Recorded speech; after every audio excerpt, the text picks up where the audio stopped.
All right, hi everyone, welcome back. So we're gonna spend this video just introducing sampling distributions. And so in addition to having your note packet, which we'll pick up on page 7, you should also kind of be near a computer or a tablet to kind of follow along since we'll be using StatKey, just like we used for the normal distribution. So the example that we're going to work with is this pet data. And so we have from the US Census that 68% of all families own a pet. And so the census asked this question, so we know for sure that the true population proportion of families in the US that own a pet is 0.68. So that's kind of cool, but we're gonna kind of use that to talk about how we would get a sampling distribution. And so our parameter, like we defined in the last video, we're usually going to denote with a lowercase p to represent the population proportion. And so this is one of the rare instances where we actually know our parameter of interest because it's 0.68 because we did a census. We're gonna investigate what this sampling distribution means and what it is for a sample size of 11. And so the lowercase n is what we're usually going to denote as sample size. And then if we took a sample size of 11 families and found the proportion who owned a pet, so maybe in our sample that was like 8 out of the 11, our sample proportion we're going to denote as p with like a little hat on its head. And so this is kind of pronounced like p hat.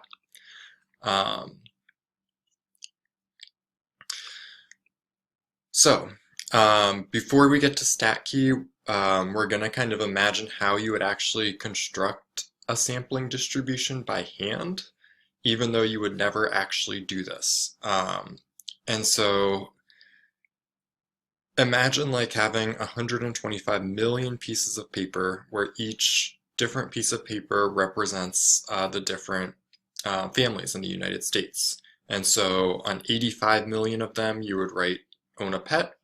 On the other 40 million pieces of paper, you would write does not own a pet.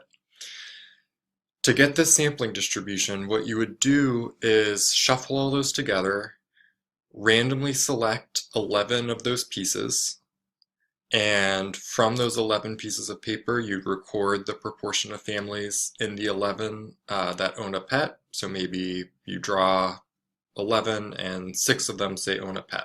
And so you'd record 6 out of 11.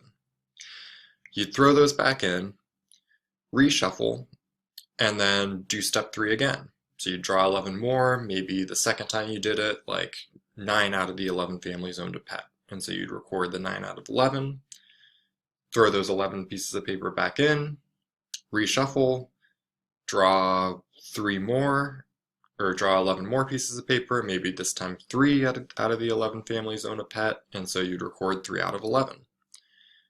You'd end up doing that like thousands and thousands and thousands of times. Once you did that thousands and thousands and thousands of times, you'd have thousands and thousands and thousands of sample proportions. And so your sampling distribution would just be like a histogram of all of those sample proportions that you found from this steps 3 and 4, doing that over and over and over and over and over again. All right, so it's a little bit of a weird idea. So we're gonna jump to StatKey to kind of see it in action a little bit. And if that was a little bit unclear, hopefully using StatKey will kind of clear it up a bit. And so this link is posted on Sakai under announcements. We'll kind of keep an announcement going that has kind of all these relevant StatKey links, or you could open the PDF and click on it directly, whatever is easier for you. Once you open it, you should see this kind of blank graph from StatKey, and we're going to change a couple things so that it matches our example. And so the first thing we're going to change is this sample size. And so in our example, our sample size was just 11 because we were only thinking about sampling 11 families at a time. Our population proportion, here we also want to change that, and so we could click this Edit Proportion button up here.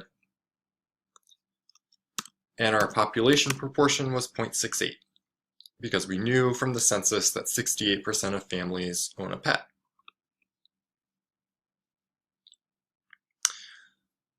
All right, and now what StatKey is going to let us do is build this sampling distribution we'll do it a little bit slowly. And so if you click Generate One Sample, you should see a little dot that represents the sample proportion from that one single sample of 11 people. So the first time, for our pieces of paper, it looks like we drew 8 pieces of paper that said owned a pet and 3 that didn't. And so our first sample proportion is 0.727, and so it gets marked on this histogram. To follow along with the note packet, you can continue writing, obviously, but since I'm on the computer, I'm gonna just type. Whoa. And so generate one sample. That just samples 11 families and records the sample proportion.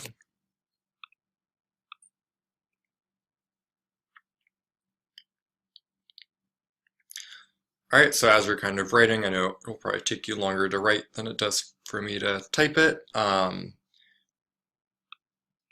You could jump back and slowly kind of build up this sample or the sampling distribution.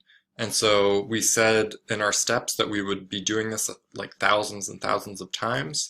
So I could generate another sample. In this case, it looks like 9 out of 11 families from that sample owned a pet. I could kind of keep going, generate another one, another one, another one, another one, another one, another one. They'll all just keep adding sample proportions to our or in this case dot plot. Instead of just clicking this like 1,000 times, you could jump to this generate 1,000 samples button, which will then do that 1,000 times and kind of stack the dots all on top of each other. And so when we say what a sampling distribution is, this is what we're referring to. It's usually a histogram or dot plot of these like thousands and thousands of sample proportions. And so we could write generate 1,000 samples that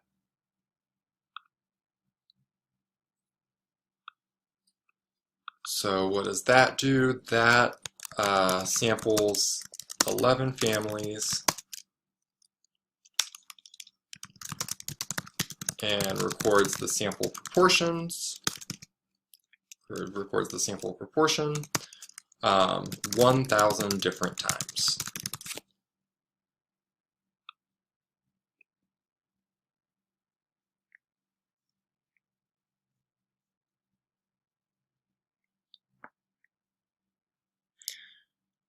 Okay, so let's kind of summarize all that in some steps for what we actually did to build this sampling distribution of our sample proportion.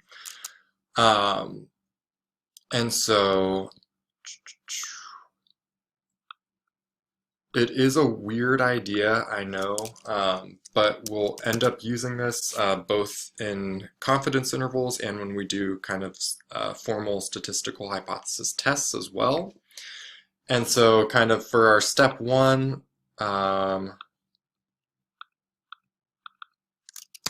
we kind of just have for a given sample size, and so in this case, we were denoting a sample size as n.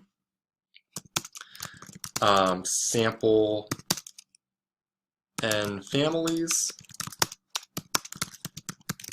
and record the sample proportion that own a pet.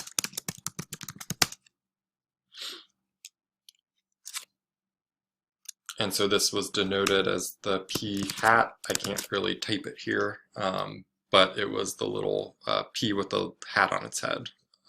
So I'll scroll back up this thing.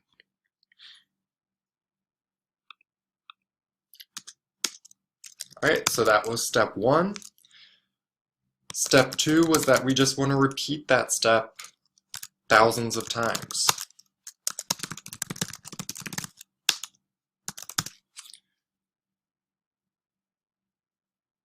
So that's kind of easy enough. And then from step 3, we just want to build a histogram or a dot plot of our thousands of sample proportions.